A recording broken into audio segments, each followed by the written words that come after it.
کس کو مسافر کہا جا سکتا ہے؟ سوال یہ ہے کہ شریعت کے اصطلاح میں مسافر کی تعریف کیا ہے اور کس شخص کو مسافر کہا جا سکتا ہے؟ جواب یہ ہے کہ جو شخص اپنے علاقے گاؤں سے کسی دوسرے علاقے یا شہر جانے کا ارادہ کرے، اس حال میں کہ اپنے علاقے سے دوسرے شہر یا گاؤں کا فاصلہ 3 دن کا ہو، جس کا مقدار فقہائے کرام نے 48 انگریزی میل اور کلومیٹر کے حساب سے تقریباً 78 کلومیٹر بتلایا ہے۔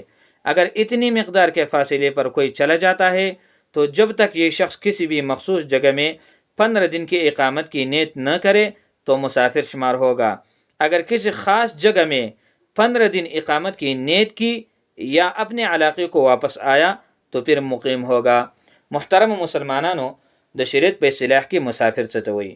نو یاد ساتئ هر هغه سفر کوونکی چې د خپلې علاقې نه بلې علاقې ته سفر کوي، نو د دې په منځ کې به د 3 ورځو فاصله وي چې د هغې مقدار فقهای کرامو انګریزي 48 میل ښودلی دی او د کیلومیټرو په اعتبار سره 78 کیلومیټره یې ښودلی دی. نو چې دومره مقدار جوړیږي، دومره فاصله جوړیږي او د یو مخصوص ځای د 15 ورځو د اقامت نیت نه وي کړی، نو دی به مسافر شمارلی کیږي.